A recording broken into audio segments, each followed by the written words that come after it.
Opat Nidung Cucuin. Ile hiji. Malam itu hujan deras mengguyur desa kecil di lereng Gunung Merapi, Jawa Tengah, dan ketukan keras di pintu kayu rumahku membuat jantungku berdegup kencang.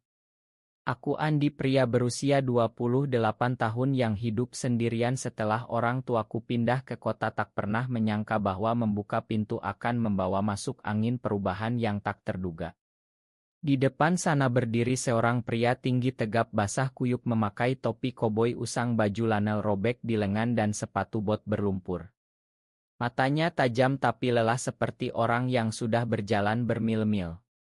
"Ma, mengganggu," katanya, suaranya dalam dan tenang. "De motor saya mogok di tikungan sana, hujan makin deras, saya tak tahu harus kemana lagi."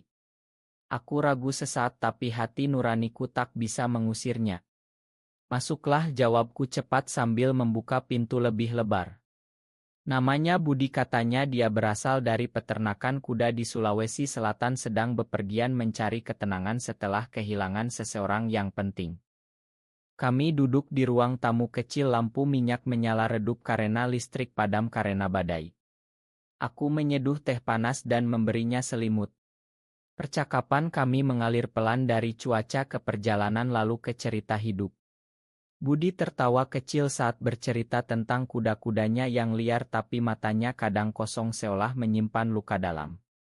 Aku merasakan sesuatu yang aneh di dada, sesuatu yang selama ini aku kubur rapat-rapat di balik senyum palsu dan pertunangan dengan Rina, tetangga sebelah yang sudah diatur keluarga sejak 2 tahun lalu. Malam semakin larut, hujan tak kunjung reda. Budi menguap lelah, aku menunjukkan kamar tamu kecil di belakang rumah. "Tidurlah nyenyak," kataku sambil berusaha menutupi kegupan. Saat dia melewatiku, bahunya menyentuh lenganku sekilas dan aku merasa listrik menyambar. Aku kembali ke kamar sendiri, berbaring di tempat tidur, tapi tidur tak kunjung datang. Pikiran berputar. Kenapa pria ini begitu berbeda?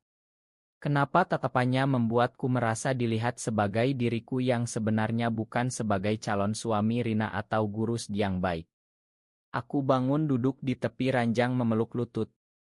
Selama bertahun-tahun aku berpura-pura ke gereja setiap minggu, tersenyum saat keluarga bertanya kapan nikah. Tapi malam ini di rumah kecil ini ada pria asing yang membuat dinding yang aku bangun bertahun-tahun retak. Aku takut tapi juga penasaran. Apa yang akan terjadi besok pagi kalau dia pergi? Apakah aku akan kembali ke kehidupan yang terasa seperti penjara, atau ada sesuatu yang lebih besar menunggu? Hujan mulai reda tapi badai di hatiku baru saja dimulai. Pagi menyingsing dengan cahaya kuning lembut menyusup lewat celah jendela bambu. Aku bangun lebih awal dari biasanya, jantung masih berdegup kencang memikirkan tamu semalam. Bau kopi yang aku seduh mengisi udara rumah.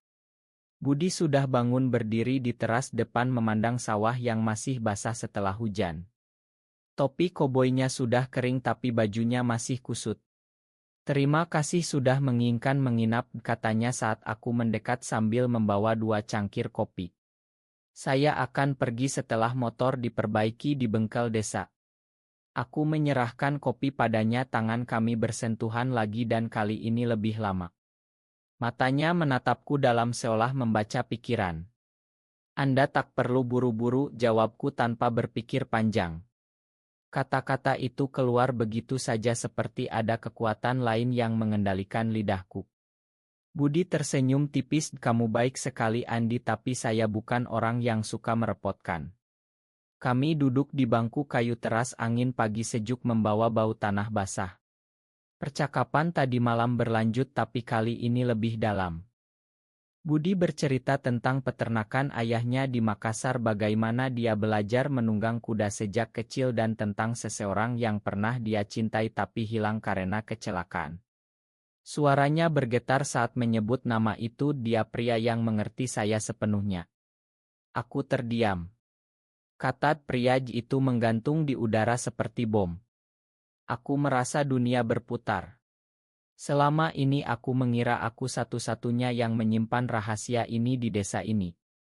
Aku menelan ludah berusaha tenang tapi tanganku gemetar sampai kopi hampir tumpah. Saya juga pernah merasa seperti itu, bisikku hampir tak terdengar. Budi menoleh, matanya melebar tapi tak ada jijik, hanya kejutan lembut. Anda tak perlu cerita kalau tak mau, katanya pelan. Tapi aku tak bisa berhenti. Semua yang selama ini aku pendam keluar seperti banjir. Tentang pertunangan dengan Rina yang terasa salah, tentang doa malam yang penuh rasa bersalah, tentang mimpi-mimpi yang membuatku bangun berkeringat. Budi mendengarkan tanpa menghakimi.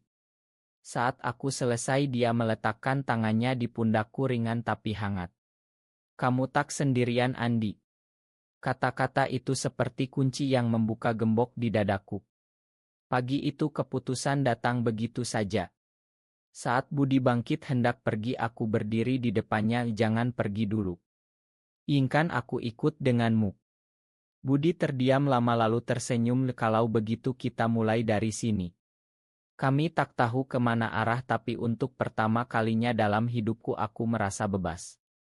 Motor Budi sudah diperbaiki, kami berdua naik meninggalkan desa kecil itu menuju jalan yang tak terduga. Aku tak sempat pamit pada siapapun. Hanya pesan singkat untuk Rina, "Ma, aku butuh waktu." Angin pagi menerpa wajahku dan untuk pertama kalinya aku merasa hidup.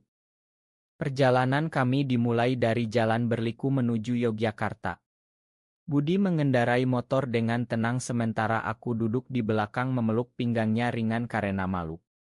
Sawah berganti perbukitan lalu kota kecil. Kami berhenti di warung pinggir jalan makan nasi goreng sederhana sambil tertawa tentang cerita konyol masa kecil. Budi bercerita tentang bagaimana dia dulu kabur dari rumah karena ayahnya tak bisa menerima siapa dirinya. Saya hidup berkelana selama 3 tahun, katanya, mencari tempat yang tak menghakimi. Aku mendengarkan sambil merasakan beban di pundakku semakin ringan. Di kota pertama kami menginap di losmen kecil. Malam itu kami berbaring di 2 kasur berbeda tapi bicara sampai larut. Budi bertanya tentang keluargaku. Aku cerita tentang ibuku yang selalu bilang, "Kamu harus jadi contoh untuk adikmu," dan ayahku yang pensiunan tentara yang tak pernah bicara tentang perasaan. Mereka tak tahu, kataku pelan. Budi mengangguk, "Suatu hari kamu harus cerita. Tapi tidak sekarang." Kami tak saling menyentuh lebih dari itu, tapi kehadirannya sudah cukup membuat hatiku hangat. Keesokan harinya kami melanjutkan ke Semarang. Di sana kami bertemu teman lama Budi bernama Riko yang juga memiliki rahasia sama. Riko bekerja di kai kecil dan menyambut kami dengan pelukan hangat. "Akhirnya kamu bawa pulang seseorang," negoda Riko pada Budi. Aku tersipu tapi senang. Malam itu di kai setelah tutup kami bertiga duduk mengobrol tentang bagaimana sulitnya hidup sebagai pria yang mencintai pria di Indonesia. Riko bercerita tentang pengusiran dari kos karena ketahuan. Aku mendengarkan dengan hati berat. Untuk pertama kalinya aku merasa ada komunitas meski kecil. Tapi saat kami kembali ke losmen, telepon dari Rina masuk. Suaranya marah dan khawatir. "Andi, kamu di mana? Keluargamu mencarimu." Aku mematikan telepon, tanganku dingin. Budi memeluk pundakku dari belakang. "Kamu tak perlu jawab sekarang." Malam itu aku menangis pelan di bahunya, untuk pertama kalinya melepaskan air mata yang selama ini kutahan. Perjalanan berlanjut ke Surabaya. Di kereta malam kami duduk berdekatan, tangan kami bersentuhan di bawah jaket. Budi berbisik, "Aku senang kamu ikut, Andi. Kamu membuat perjalanan ini punya arti." Aku tersenyum dalam gelap. Tapi di balik kebahagiaan itu ada bayang-bayang. Aku tahu keluargaku tak akan diam dan suatu hari aku harus menghadapi mereka. Tapi saat ini di samping Budi aku merasa cukup kuat untuk melanjutkan. Kami tiba di Surabaya dengan hati yang lebih ringan. Budi punya kenalan di sana, seorang pemilik peternakan kecil di pinggiran kota. Kami tinggal di sana selama seminggu membantu memberi makan kuda dan membersihkan kandang. Kerja isik membuat tubuhku lelah tapi pikiranku jernih. Setiap sore kami duduk di bawah pohon mangga, Budi mengajarkanku cara menunggang kuda. Saat aku berhasil naik tanpa jatuh untuk pertama kalinya, Budi tertawa lepas dan memelukku singkat. Pelukan itu hangat dan penuh arti. Tapi kebahagiaan tak berlangsung lama. Telepon dari adikku datang. "Kak Andi pulang sekarang. Ibu sakit karena khawatir. Rina bilang kamu pergi dengan pria lain, apa benar?" Suaranya penuh tuduhan. Aku terdiam lama. Budi yang mendengar dari samping hanya mengangguk memberi dukungan. Aku putuskan pulang sebentar ke desa untuk menjelaskan. Budi ikut meski aku bilang tak perlu. Perjalanan pulang terasa lebih panjang. Saat tiba di rumah, ibuku langsung menangis memelukku. Ayahku duduk di kursi kayu, wajahnya keras. Rina berdiri di sudut, mata merah. "Siapa dia?" tanya ayahku menunjuk Budi yang berdiri tenang di belakangku. Aku menghela napas dalam. "Dia temanku. Lebih dari teman." Kata-kata itu keluar dan ruangan langsung hening. Ibu menangis lebih kencang, ayahku berdiri marah. Rina berlari keluar. Malam itu pertengkaran besar terjadi. Ayahku bilang aku membawa malu keluarga, ibuku memohon aku kembali ke jalan yang benar. Budi tak bicara banyak, hanya berdiri di sampingku sebagai kekuatan diam. Aku tak menyerah. "Aku mencintainya," kataku tegas untuk pertama kalinya di depan keluarga. Kata-kata itu seperti bom. Ayahku mengusir kami malam itu juga. Kami pergi dengan motor di tengah hujan kecil lagi. Di perjalanan Budi berhenti di pinggir jalan memelukku erat. "Kamu berani sekali," bisiknya. Aku merasa sakit tapi juga lega.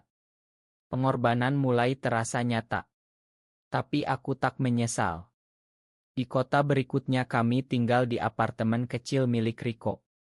Di sana aku mulai bekerja sebagai guru les priat sambil belajar menerima diriku. Budi menemukan pekerjaan di peternakan kecil. Hidup kami sederhana tapi penuh tawa kecil. Namun badai belum usai. Seorang teman lama Rina di desa menyebarkan berita ke seluruh kampung. Telepon dan pesan masuk bertubi-tubi. Beberapa mengutuk, beberapa bertanya. Aku merasa dunia runtuh lagi. Tapi Budi selalu ada memegang tanganku, kita hadapi bersama. Tekanan semakin berat saat berita sampai ke gereja dan sekolah tempat aku dulu mengajar. Kepala sekolah menelepon meminta aku mundur untuk kebaikan anak-anak. Aku kehilangan pekerjaan satu-satunya. Budi melihat aku hancur, dia memelukku lama tanpa kata. "Kita mulai lagi dari nol," katanya. Kami memutuskan pindah ke Bali mencari udara baru di mana komunitas lebih terbuka. Di sana kami bertemu dengan kelompok kecil pria seperti kami yang saling mendukung. Ada pertemuan mingguan di KAI tersembunyi. Untuk pertama kalinya aku merasa tak sendiri di dunia ini. Tapi pengkhianatan datang dari tempat tak terduga. Adikku yang dulu mendukung diam-diam menceritakan detail ke ayahku. Ayahku datang ke Bali dengan marah membawa saudara-saudara. Konfrontasi terjadi di apartemen kecil kami. Ayahku berteriak, "Kamu bukan anakku lagi." Budi berdiri di depanku melindungi. Aku menangis tapi tak mundur. "Aku tetap anakmu, ayah. Tapi aku juga mencintai dia." Ayahku pergi dengan pintu dibanting. Malam itu aku hancur total.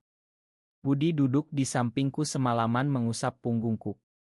"Kamu sudah melakukan yang terbaik," katanya. Pengorbanan terbesar datang saat ibuku sakit parah. Aku pulang sendirian, Budi menunggu di Bali. Di rumah sakit ibuku memegang tanganku lemah. "Aku tak mengerti Andi, tapi aku tak mau kehilangan kamu." Air mata kami bercampur. Aku janji akan pulang lebih sering. Kembali ke Bali aku cerita pada Budi. Dia tersenyum bangga, "Kamu sudah berubah Andi. Dari pria yang takut menjadi pria yang berani." Kami mulai membangun hidup baru. Budi mengajakku ke peternakan kecil yang dia beli dengan tabungan. Kami hidup sederhana, merawat kuda dan mengajar anak-anak desa sekitar tanpa memaksakan apapun. Tapi luka masih ada. Kadang aku terbangun malam karena mimpi buruk tentang keluarga. Budi selalu memelukku sampai tenang. Cinta kami tumbuh pelan tapi kokoh seperti akar pohon beringin. Bertahun-tahun berlalu. Peternakan kecil kami di Bali berkembang. Anak-anak desa memanggilku Pak Guru dan Budi Pak Koboi. Kami tak pernah menikah secara resmi tapi ikatan kami lebih kuat dari itu. Suatu sore di teras menghadap laut Budi memegang tanganku erat. Terima kasih sudah memilihku dulu Andi. Aku tersenyum mengingat malam hujan dan Koboi tersesat di depan pintu. Keluargaku pelan-pelan mulai menerima meski tak sepenuhnya. Ibu datang berkunjung, ayahku masih diam tapi tak lagi marah. Rina sudah menikah dengan orang lain dan kami saling Aku belajar bahwa cinta tak selalu mudah tapi selalu layak diperjuangkan. Budi mengajariku menunggang kuda dengan benar, sekarang aku bisa galop di pantai tanpa takut. Kami sering duduk di pasir saat sunset bicara tentang masa depan. Mungkin suatu hari kami akan adopsi anak atau sekadar hidup tenang. Tapi yang terpenting kami hidup sebagai diri sendiri. Perjalanan panjang dari desa kecil Jawa Tengah ke pantai Bali mengajarkanku banyak hal. Tentang keberanian, tentang pengampunan dan tentang cinta yang tak mengenal batas. Aku tak lagi takut pada siapa aku. Dan semua dimulai dari satu malam saat aku membuka pintu untuk pria asing. Sekarang saat aku melihat Budi tersenyum di bawah matahari, aku tahu keputusan pagi itu adalah keputusan terbaik dalam hidupku. Apakah kebahagiaan pribadi harus selalu mengalah pada norma masyarakat atau sebaliknya? Benar atau salah?